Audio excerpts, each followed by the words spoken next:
ഏത് സമയവും ഇറാനെതിരെ സൈനിക നടപടി ഉണ്ടാകുമെന്ന റിപ്പോർട്ടുകൾക്കിടെ വീണ്ടും മുന്നറിയിപ്പുമായി യുഎസ് പ്രസിഡന്റ് ഡൊണാൾഡ് ട്രംപ്. കരാറിൽ എത്തിയില്ല എങ്കിൽ വളരെ മോശം കാര്യങ്ങളാകും ഇറാനെ കാത്തിരിക്കുന്നത്. അടുത്ത 10 ദിവസങ്ങൾ നിർണായകമാണെന്നും യുഎസ് പ്രസിഡന്റ് പറഞ്ഞു. യുദ്ധഭീതി ശക്തമായതോടെ നയതന്ത്ര നീക്കത്തിനൊപ്പം സൈനിക മുന്നൊരുക്കവും അമേരിക്കയും ഇറാനും ശക്തമാക്കി. 50-ലേറെ പോർവിമാനങ്ങൾ പെന്റഗൺ ഗൾഫിലേക്ക് എത്തിച്ചു. ഹോർമുസിൽ നാവിക അഭ്യാസം തുടരുകയാണ് ഇറാൻ. നാളെ റഷ്യയുമായി ചേർന്ന വിപുലമായ അഭ്യാസം നടത്തും. ഈ ആഴ്ച തന്നെ ഇറാനെതിരെ നടപടിയുണ്ടാകുമെന്ന് യുഎസ് മാധ്യമങ്ങൾ റിപ്പോർട്ട് ചെയ്തു. സംഘർഷ സാഹചര്യം മുൻനിർത്തി ആഗോള വിപണിയിൽ എണ്ണ സ്വർണ്ണ നിരക്കിൽ വർധന. എണ്ണവില 1.5% മുകളിലേക്ക് കടന്ന വിപിക്ക് $71 മുകളിലെത്തി.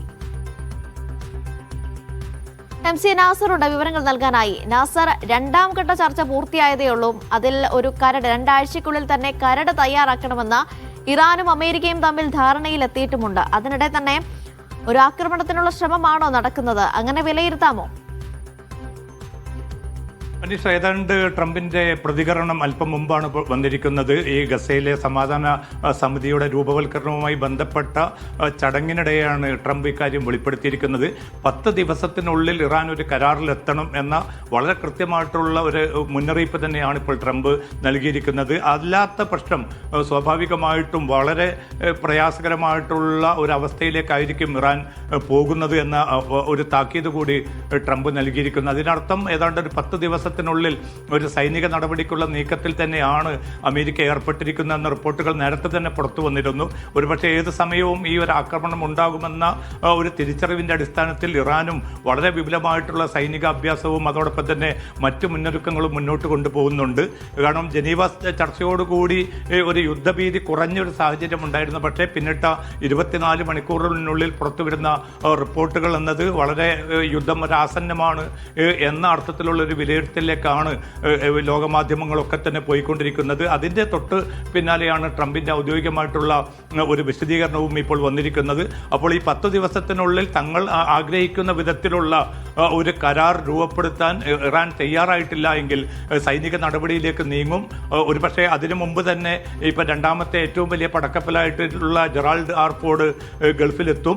അതിനുള്ളൊരു സാവകാശം കൂടി കണക്കിലെടുത്തുകൊണ്ടായിരിക്കണം ഒരുപക്ഷെ ഈ 10 ദിവസത്തെ സാവകാശം ഇപ്പോൾ ട്രംപ് തൻ്റെ പ്രതികരണത്തിൻ്റെ ഭാഗമായി നൽകിയിരിക്കുന്നത്. എന്തായാലും ഈ മേഖലയിൽ വളരെ വലിയ തോതിലുള്ള സൈനിക മുന്നൊരുക്കങ്ങൾ തന്നെയാണ് ഇപ്പോൾ പിന്നിട്ട ദിവസങ്ങളിലൊക്കെ തുടരുന്നത്.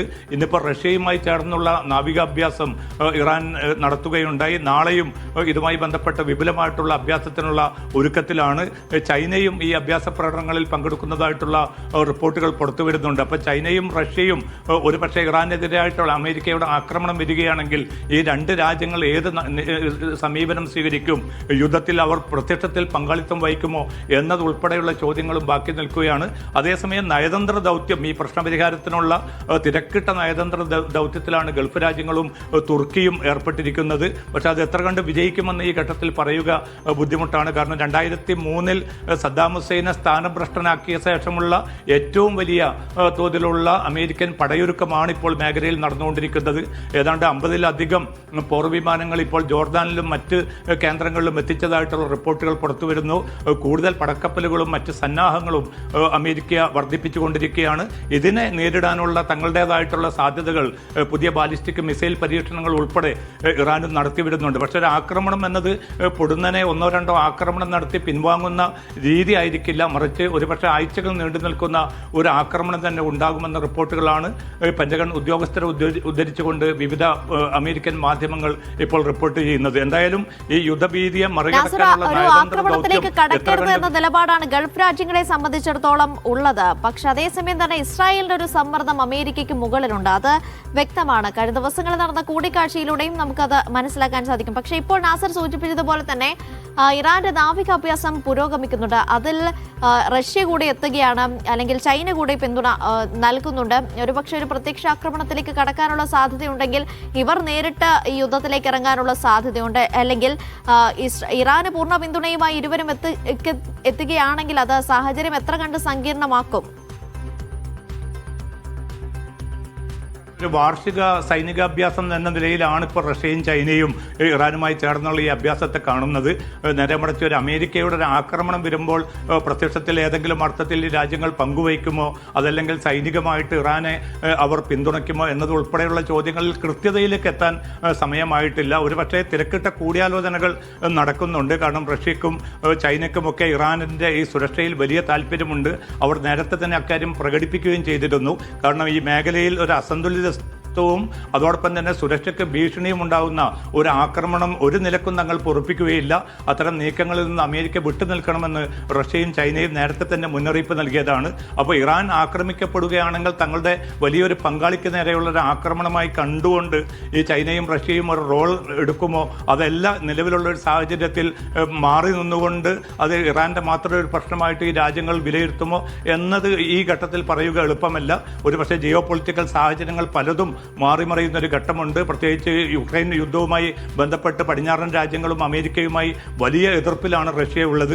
അതുകൊണ്ട് തന്നെ നിലവിലുള്ള ഒരു സാഹചര്യത്തിൽ അവർക്ക് വേണമെങ്കിൽ മറ്റൊരു റോളിലേക്കും അവർ വന്നുകൂടായികയില്ല. പക്ഷേ ഈ നയതന്ത്ര ദൗത്യം അത് വളരെ ശക്തമായി തന്നെ ഖത്തറും ഈജിപ്തും അതോടൊപ്പം തന്നെ തുർക്കിയും സൗദി അറേബ്യയും ഒക്കെ വളരെ ശക്തമായി മുന്നോട്ട് കൊണ്ടുപോകുന്നുണ്ട്. പക്ഷേ ട്രംപ് ഇപ്പോൾ നിന്ന് നൽകിയിരിക്കുന്ന അദ്ദേഹത്തിൻ്റെ പ്രതികരണത്തിൽ വ്യക്തമാകുന്നത് അടുത്ത 10 ദിവസത്തിനുള്ളിൽ ഏറ്റവും മോശപ്പെട്ട കാര്യങ്ങൾ സംഭവിക്കാൻ പോകുന്നു എന്നത് തന്നെയാണ്. അതല്ല എങ്കിൽ ഈ ആണവ കരാറിൽ പൂർണ്ണമായിട്ടും അമേരിക്കൻ ഉപാധികൾക്ക് വിധേയപ്പെട്ടുകൊണ്ട് ഇറാൻ ഒരു നിലപാട് സ്വീകരിക്കേണ്ടി വരും. അത് ആണവ വിഷയത്തിൽ മാത്രം പരിമിതമാകണമെന്നുമില്ല. നേരത്തെ അനീഷ സൂചിപ്പിച്ചതുപോലെ ഇസ്രായേലിന് വലിയ താല്പര്യങ്ങളുണ്ട്. കാരണം ഇറാന്റെ ബാലിസ്റ്റിക് മിസൈൽ പദ്ധതി പൂർണ്ണമായിട്ടും അത് ലഘൂകരിക്കണം, അത് കുറയ്ക്കണം എന്നത് സംബന്ധിച്ച നിർദ്ദേശവും അമേരിക്കയ്ക്ക് മുമ്പാകെ ഇസ്രായേൽ വെച്ചിട്ടുണ്ട്. അപ്പോൾ ഇസ്രായേലിന്റെ ഒരു താല്പര്യം, ഇസ്രായേലിന്റെ സുരക്ഷ മുൻനിർത്തിക്കൊണ്ട് ഒരു യുദ്ധത്തിലേക്ക്, സൈനിക നടപടിയിലേക്ക് തന്നെ നീങ്ങാനായിരിക്കും ഒരുപക്ഷെ ട്രംപ് നീങ്ങുന്നതെന്ന റിപ്പോർട്ടുകളാണ് ഇപ്പോൾ പുറത്തു വരുന്നത്. അത് സംഭവിക്കാതിരിക്കണമെങ്കിൽ ഇപ്പോൾ നടക്കുന്ന ഈ നയതന്ത്ര ദൗത്യത്തിൽ പരമാവധി വിട്ടുവീഴ്ചകൾ ചെയ്യാൻ ഇറാൻ തയ്യാറാകേണ്ടി വരും. പക്ഷെ ആ വിട്ടുവീഴ്ച ഏത് സ്വഭാവത്തിൽ എന്നതിനെ ആശ്രയിച്ചു നിൽക്കുകയാണ് ഒരുപക്ഷെ ഈ ഗൾഫിൻ്റെ ഈ രാഷ്ട്രീയ ഭാവി, സൈനിക ഭാവി പോലും എന്നതാണ് ഇപ്പോൾ ഈ ഘട്ടത്തിൽ ഏറ്റവും അവസാനം എത്തി നിൽക്കുന്ന ഒരു സാഹചര്യം. ഒരു നയതന്ത്ര പ്രശ്ന പരിഹാരത്തിനുള്ള ശ്രമം മുന്നോട്ട് പോകുന്നതിനിടയിലാണ് ഒരു യുദ്ധത്തിലേക്ക് കടക്കുമോ എന്നുള്ള ആശങ്ക ഇപ്പോഴും നിലനിൽക്കുന്നത്.